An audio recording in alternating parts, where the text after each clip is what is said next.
আসসালামু আলাইকুম। আজকে আমি বানাচ্ছি কোফতা।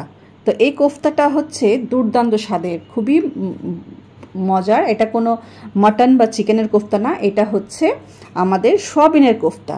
সয়াবিনের কোফতাটা খেতে কিন্তু একদম এতটাই টেস্টি হয় যে কেউ ধরতে পারবে না যে এটা চিকেন বা মাটনের কোফতা আর কি, এতটাই টেস্টি।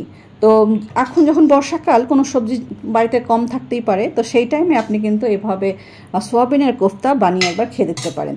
দুর্দান্ত স্বাদের এই সোয়াবিনের কোফতা। তো সেই কোফতা বানানোর জন্য এখানে আমি 250 সোয়াবিনকে আধা ঘন্টা আগে ভিজিয়ে রেখেছিলাম জল দিয়ে, ফুটন্ত গরম জলে ভিজিয়ে রেখেছি। তারপর এটাকে 4-5 বার ভালো করে ধুয়ে ধুয়ে এভাবে চিপে উঠিয়ে নেব আর কি। একদম শুকনো করে একটা চিপে নেব যেন ভিতরে জল না থাকে। চেষ্টা করব যতটা চেপা যায় আর কি সেভাবে। তো এবার আমি সমস্ত সয়াবিনগুলোকে চিপে তুলে নিয়েছি। আর এখানে আমি নিয়েছি 5-6টা রসুন, কয়েকটা 5-6টা কাঁচা লঙ্কা, আর নিয়েছি 2 ইঞ্চি মতন আদা। এই সমস্ত মশলাগুলোকে একবার আমি মিক্সিতে একটু চালিয়ে নেব।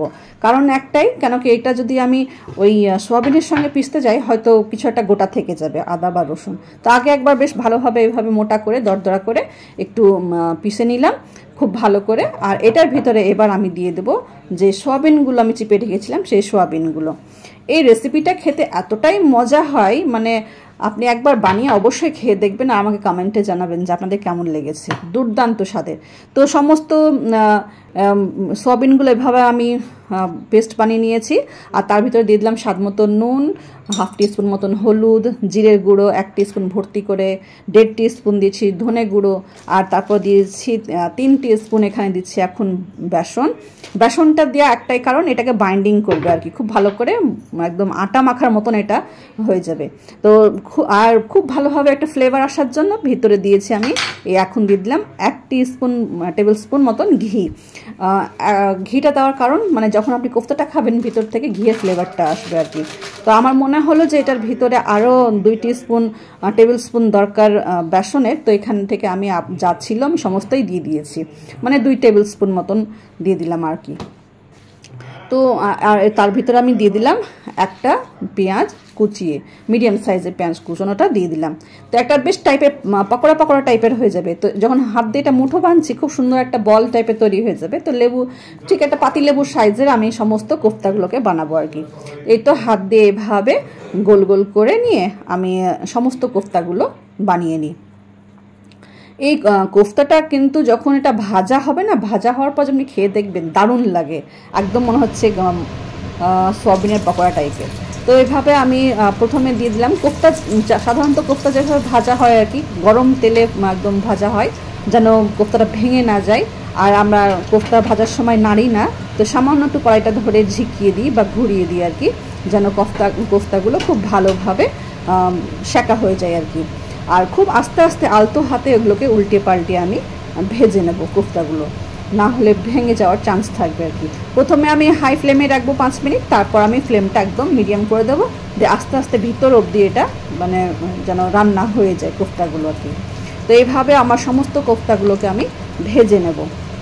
এই তো একদম আরামসে আস্তে আস্তে একদম এটাকে কোফতাগুলোকে উল্টিয়ে দিচ্ছি আমি, হালকা হালকা হাতে সমস্ত কোফতাগুলোকে উল্টে পাল্টে ভেজে নেব, একদম লাল লাল করে ভেজে নেব আর কি। তো এইভাবে আমি ভেজে নিলাম। তো ততক্ষণে ভাজবো, ততক্ষণে আমি এখানে একটা মশলা বানিয়ে নিচ্ছি গ্রেভির জন্য। একটা বড় সাইজের পেঁয়াজ, প্রায় 150 ওজনের পেঁয়াজটা দিয়েছি, আর 15-16টা রসুনের কোয়া দিয়েছি, আর দিয়েছি 1.5 ইঞ্চি মতন আদা, সমস্ত পেস্ট করে নিয়েছি। তারপর আবার সে একই মিক্সিতে আমি দিয়েছি 2টো মিডিয়াম সাইজের টমেটো, সেটাও আমি পেস্ট করে নেব আর কি গ্রেভির জন্য। তো এখানে আমি আমার বড়াগুলো কোফতাগুলো খুব সুন্দরভাবে ভাজা হয়ে গেছে।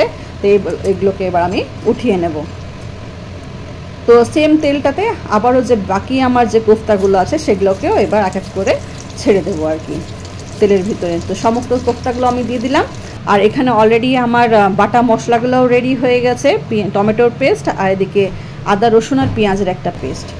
আর এই দেখুন কোফতাগুলো কি সুন্দর ভাজা হয়েছে, উপর থেকে একদম ক্রিস্পি ক্রাঞ্চি আর ভিতর থেকে একটু নরম, দুর্দান্ত হয়। কাঁচাই কিন্তু আপনি মনে হবে যে খেয়ে নেবেন, এতটাই টেস্টি হয়। তো এখানে আমার অনেকগুলো আমি কোফতা বানিয়ে নিয়েছি। তো সমস্ত কোফতাগুলো আমি একসঙ্গে গ্রেভিতে দেবো না, ঝোল করব না, তো এখানে কিছু কোফতা আমি উঠিয়ে রাখছি, এটা আমি পরের দিন আবার রান্না করব। তো এই টিফিন বক্সটাই করে আমি এটা সরিয়ে রাখছি, আর এই যে বাকিগুলো আছে সেগুলো আমি এবার রান্না করব। তো মশলাটা কিন্তু আমি সমস্ত কোফতার জন্য একসঙ্গে বানিয়ে নিয়েছি, তো মশলাটাও আমি অর্ধেক অর্ধেক এই কোফতার গ্রেভিটাতে ব্যবহার করব আর কি।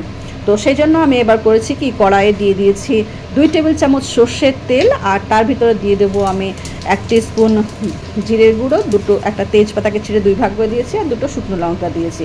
খুব সুন্দর করে নাড়াচাড়া করে একটু ভাজা হয়ে যাবে, একটা ঘ্রাণ বেরিয়ে আসবে খুব সুন্দর।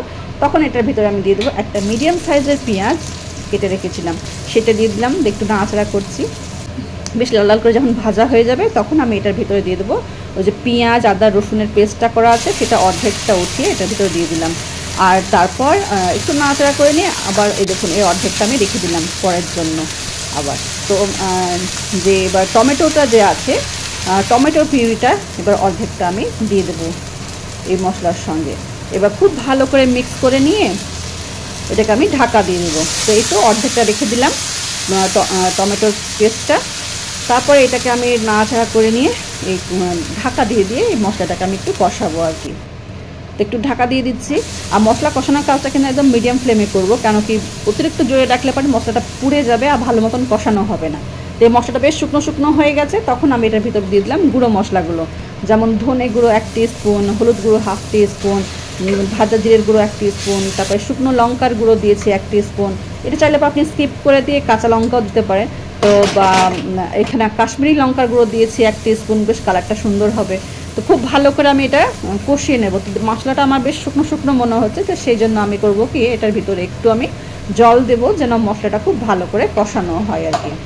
তো মশলাটা একটু জল দিয়ে 2 টেবিল চামচ জল দিয়ে আমি এটা খুব ভালো করে ঢাকা দিয়ে কষিয়েছি। তারপর আমি দিয়ে দিলাম এই তো গ্রেভির জন্য জলটা।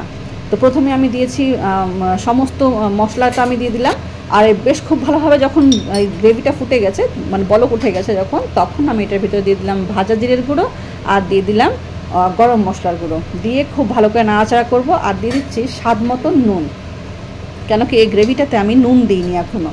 তো স্বাদ মতো নুনটা দিয়ে ভালো করে নাড়াচাড়া করে নিলাম। তারপর আমি এর ভিতরে ছেড়ে দিলাম কোফতাগুলো দিয়ে, কিন্তু এখনই আমি যা নাড়াচাড়া করে নিলাম, তারপর আর নাড়াচাড়া করবো না, কেন কি না হলে কোফতাগুলো তখন ভেঙে যাবে আর কি। তো জাস্ট এটাকে একটু ডুবিয়ে দিলাম ভালো করে, আর এই ঢাকা দিয়ে দিলাম 2 মিনিটের জন্য ফুটবে এটা, আর আমার কোফতা একদম রেডি আর কি খাওয়ার জন্য। এই তো কোফতার অবস্থা দেখছেন কি সুন্দর একটা আকর্ষণীয় একটা কালার হয়েছে, দুর্দান্ত স্বাদের হয় এই সোয়াবিনের কোফতাটা আর কি। দারুণ, একবারের জন্য অবশ্যই ট্রাই করবেন, আর ভালো লাগলে পরে আমাকে কমেন্টে জানাবেন। একদম আমার পারফেক্ট রেডি হয়ে গেছে। এবার একটু গার্নিশের জন্য ওপর থেকে আমি এটার উপরে দিয়ে দেবো একটু ওই ধনে গুঁড়ো, তারপর এটা আমি সার্ভ করব আর কি। এটা দুর্দান্ত স্বাদের আমার কোফতার রেসিপি একদম রেডি, ট্রাই করে দেখবেন, ভালো লাগলে পরে অবশ্যই আমাকে কমেন্টে জানাবেন। সবাই সুস্থ থাকবেন, ভালো থাকবেন, আল্লাহ হাফিজ।